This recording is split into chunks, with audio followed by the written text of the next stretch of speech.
from just last Sunday. In what ways do you feel like you guys were significantly better to kind of flip the result? I don't know, man. We got to go back and watch the film, but I think Jaden did a great job tonight. Even Cat did a great job. Durant made a lot of tough shots, which he's been doing his whole career. But other than that, I think we did a good job as a group tonight. Finch said this felt like the urgency and desperation you guys showed in the first couple months of the season. Is that comparable, I guess, how you guys felt tonight defensively, loose balls? Yeah, for sure. I mean, everything. We was going after everything, every rebound. Rudy was at the rim the entire night. He was switching on guards, moving his feet, getting steals. It was fun to watch Rudy go out there and showcase the Defensive Player of the Year stuff. So it was dope. And I think Mike met with you guys earlier this week. Just how much did it mean to you to hear him talk about how much this means to him? It meant a lot, man, knowing that I think he said he haven't been to the conference finals since he was 24. So that's crazy, man, knowing he's like 36. So you don't know how many chances you get at going to the conference finals and competing at the highest level. So you got to take advantage of the ones that you got. And his pitch was pretty much, this might be one of the best teams he's been a part of, and he think we got a chance, and we can't take it for granted. And I think everybody liked it. What goes through your mind during those spurts, like the end of the third quarter? Like, what is going through your mind during that time? Nothing really going through my mind. It's just I'm out there just having fun, man. That's it. How big an impact did Nikhil make on this game, man? I'm looking at his plus minus. He was a plus 28 on the floor. I think he was an MVP tonight. He made every play that we needed, offensively and defensively. The little back and forth with Kevin Durant there in the third quarter. How fun is that, and what do you make of the atmosphere tonight? I think everybody here knows that's my favorite player of all time, so that was probably one of the best feelings ever in my whole life, for sure. And kind of worked your way through the game, a couple turnovers early, kind of got to the mid-range. Did that kind of open things up for you to make that third quarter run? Yeah, for sure, man. Getting to my mid-range, getting to my spots it always helps me with my three-pointer because – it shows me how far the rim is and how much I got to put on it. So those mid-range shots that I made early definitely kept me in rhythm. You guys played like you were not only focused but angry. You disappointed that you didn't win number one in the West, and is that part of your fuel for that effort tonight? No, not at all. We just wanted to show that we was the most desperate team tonight. Nothing about number one or number two or number three. These guys came in here and whooped us in our home court the last game of the season and was giggling, laughing. Like Bill said, he told our coach that he don't think we play hard enough, and he was right. You know what I mean? Like Finchy didn't like that. He came in the next day and was like, man, you got guys on the other team telling me that y'all don't play hard enough for me, and he was totally right. Like, we was out there just running around, letting them doing what they want to do, man, and that's a great team, man. All three of those guys, they're great players, man. It's going to be hard to beat these guys. We got to bring it every night. It's just one game. They're going to be ready to go the next time we play them. Speaking of that, Ant, there are a lot of ups and downs in a series like this. How do you guys maintain that intensity that you had tonight? How do you bring that in game two? I mean, if we want to win, we have to. That's the main thing. That's all it is. It's that easy. If we want to win, we maintain the same. We don't even maintain. We bring more. If we want to lose, we come out and play how we played at the last game of the season. It's just that simple. Anthony, when you're out there with Kevin Durant, can you see or hear the playoff experience that he has? Do you sense a level of poise that you hope to get to someday? Yeah, man. Did you see him in the third quarter? I felt like we were supposed to be up 15-18 in the third quarter early. And if I'm not mistaken, he made 4 or 5 straight buckets, like it was nothing. And I became a fan at one point. I was out there like, God damn, he nice. Like it's nothing we could do. It's nothing we can do. Cat was playing great defense. Rudy was playing great defense. And it's just like he don't see you. Like I'm looking at his stat sheet. He was 11 for 17. He missed 6 shots and had 31. He's the greatest to ever do it, man. He's big. My hat tilts to him. He's the best. And a couple of days ago, you talked about Cat perhaps needing to be the series MVP of this series. But in the first game here, he looked awfully comfortable. Well, from your vantage point, how good did he look? How much of a lift did he give you guys today? He played the game clean. He played it the right way. He defended very well. And he did everything we needed him to do. He rebounded. He sprinted the floor. He got it to the corner. He wasn't cutting when he didn't need to. He did everything perfect tonight. And like I said, to me, he's still the reason we won. The first half, I was non-existent. He held us he carried us on his back. So yeah, thank you, Cat. when you're facing that double team and the gap help, how much do you want to probe first, and how much do you want to immediately get off it? How much do you want to vary it? I want to score, so I think that pretty much sums up your answer. I want to score, but it definitely takes away my scoring ability. And they do a great job of doing it, man. They throw it in every once in a while, and I think after I made a couple, they start just double teaming all the time. And Frank Vogel is great at taking somebody out of the game, and I feel like they did that in the fourth. But my teammates came through big time for me. With 26 team assists tonight to that point, do you feel like even when you're not scoring the basketball that you're still an elite offensive generator with the way that they have to guard you? Yeah, for sure. I mean, because it's just a simple pass. I mean, they're putting two on me. If I can't make a simple pass, I don't need to be out there on the floor. They're putting two on the ball, and Nikhil, Jay, Cat, Nas, Rudy, they're open, so I got to make those. I got to get the ball to those guys. You once famously said that they've got Kevin Durant, but we've got Jaden McDaniels. What's it like to have a teammate that can basically be like a shutdown corner in football out there? Man, it's great, man. But once again, it's just one game, and we didn't shut down Kevin Durant. So, yeah, Kevin Durant is the greatest. We didn't shut him down. Let's get that straight. But Jaden is to me, is him and Rudy for Defensive Player of the Year, if you ask me, because Jaden has took players out of the game on multiple occasions. And he do a great job of using his length and not fouling. So big shout out to him, man. We'll go last question to Jace. You played a lot of minutes this year, a lot of games. What did this last week do for you physically to maybe just have a few days off here and there? It wasn't no days off, man. I feel like I got in the best shape of my life this week. Yeah, Finchy ass was running me through all type of actions, double teams, triple teams, quadruple teams. So, I mean, I feel like I got in the best shape of my life, man. I was out there. I started the fourth. I played the whole third, started the fourth, and I really wasn't gassed. So, I thank my coaches, man, to the best of my ability. I appreciate them, man, putting me in the right positions and not worry about if I'm tired or not. Because this week, man, they really pushed me, and I needed that.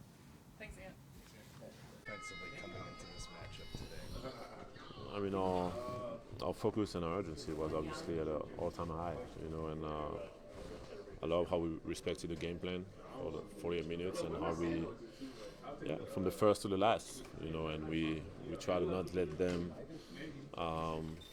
get a hot start like they did the three other games, and then just do what we do. You said after the loss on Sunday that you guys had to play big and everybody had to want to play big, basically. Is this kind of what you envisioned with the way you guys really dominated in the last few Yeah, that's who we are. We have top players. We might as well use them, and obviously they're really talented team, and they give us different fits, and and they try to make our life difficult. And tonight they did sometimes they did a good job doing that. But I'm really proud of the way we competed. From everyone that came to the game. Nas, Nikhil, all these guys, man, they did a great job just competing.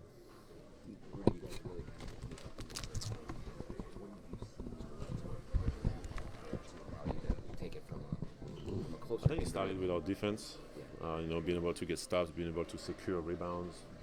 And then I thought we did a great job just moving the ball, making the easy, simple play.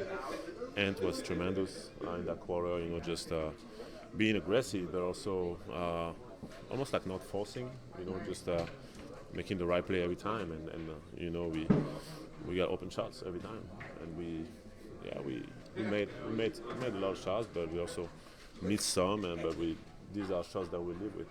And played well last playoffs, and started off strong here. As first person as young as he is it unique for you guys to be able to rely on that as much as you guys do? I mean, he's our guy. He's like I said, I don't see him as a 22-year-old. He's our guy, it's those games are an amazing opportunity for him to show who he is, and also to keep getting better. There is no better game than a playoff game to get some good experience, and he's every game's it's gonna make him a better player.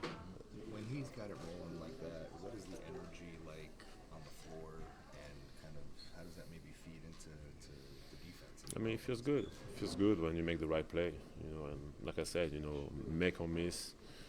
When you make the right play, everyone feels good about it, and then obviously defensively I think it's contagious. You know, I think it carries over to the defense. Even if we don't want, you know, when we don't play well offensively, we don't want that to carry over to the defense. But I truly believe that it does. You know, and obviously taking care of the ball was huge. You know. Rudy, when they took ROKKR off the floor, center off the floor more in this matchup today, went really small. How do you guys played some zone? How do you think it handled those minutes?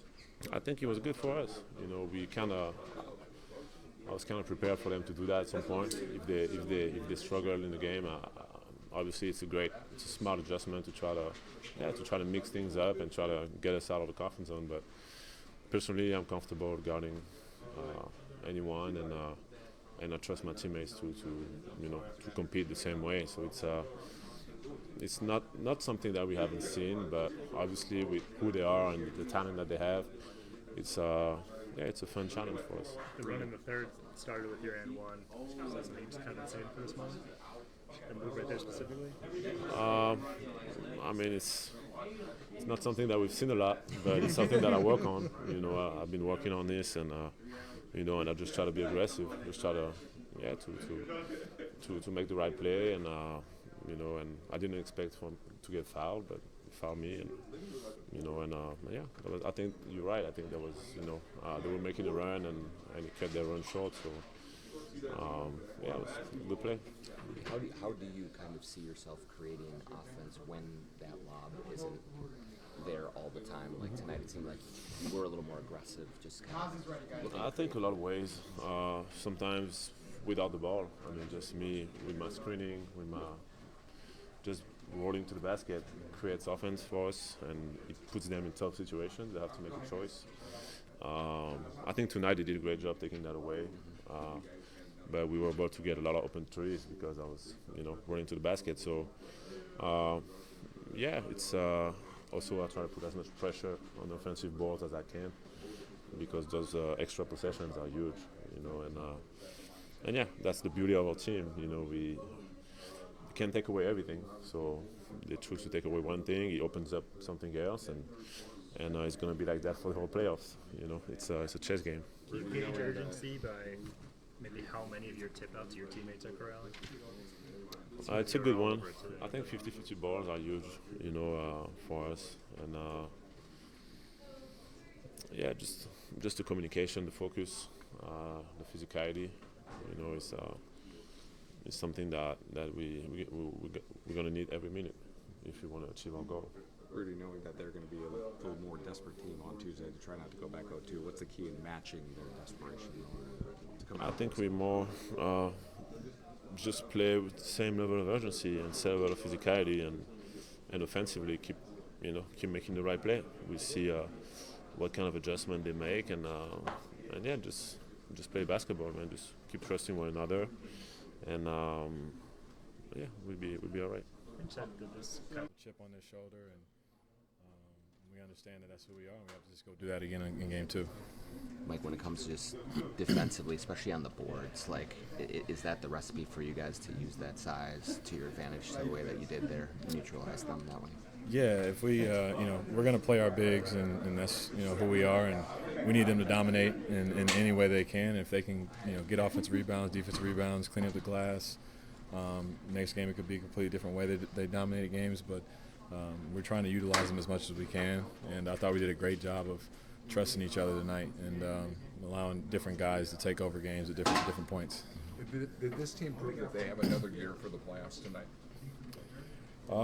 I think so. I think that we're a team that the good part about our team is we have a lot of different faces that we can put on, and we can play a lot of different styles with our lineups and guys that we have on our team. So tonight we had to be the aggressor. We had to play more desperate than we had been in the last 3 games against these guys. And next game we're going to have to back that up and try to keep this home court, and hopefully we do that. Mike, you talked about Ian kind of moved through the game, had some turnovers there, ended up getting going. Kind of seemed like he got this mid-range a little bit. How did you see him go there? No, I was proud of the way he handled it. I think that we talked a lot about our mental state during these games in the playoffs, and he turns it over a few times. Maybe in the past he gets a little angry, gets a tech or something like that. Instead, he moved on. He went back to work, and got himself going and got our team going with the way that he was playing and manipulating the double teams and passing it on time. I think that's stuff that he's improving on, and if he continues to do that, it makes it really tough to guard. How much was there conscious effort on like emotional control, composure, especially early in the game, given kind of what you guys maybe went through last year? Yeah, a lot is on our mental composure and how we handle adversity, how we handle, a bad call or two or turnovers or all that means a lot against a team like Phoenix, who they historically get off to really, really fast starts. And when they jump on you, it's tough to come back. And so tonight was a big emphasis of just not letting turnovers, affect the next play. And we just moved on, and I'm proud that we were able to do it. Mike, when you were talking about mental toughness earlier in the week, is that kind of the example just not to let it get? How did you see it kind of exemplified today? Yeah, I'd use Annan as an example. He had a couple of turnovers early, and later, as the game kept playing on, he just, started to move the ball, started to manipulate the defense a little bit more, and not hang his head at, a mistake or two that he made in the first or second quarter. And I thought everybody was a part of that. Rudy, Cat, myself, I didn't shoot the ball well, but was still engaged in every part of the game. And Nikhil, we had a bunch of guys coming in and out the lineups who just, were picking us up left and right. So we need that from everybody. When one guy is not doing well, another guy's picking him up, and that's what we got to be. How's the job? Doing all right? Oh, it's great, man. It's great. It's made of metal. Half of it's metal anyway. So. Mike, let's talk about adjustments. What adjustments do you guys have to make so then when they're countering with their adjustments for game 2 to get ready for that? Well, we get a couple of days and we'll watch some film. And normally teams, play around with stuff during that first game, even if the game is kind of out of hand or, we're up 15 at a time, and you might be able to get a sneak peek of what they might try. So we're going to work on those things, I'm sure, whatever we come up with, and we just got to be ready to play. I think if we play with the same intensity and the same urgency and with the adjustments, we'll have a great chance to win. Thanks, Mike.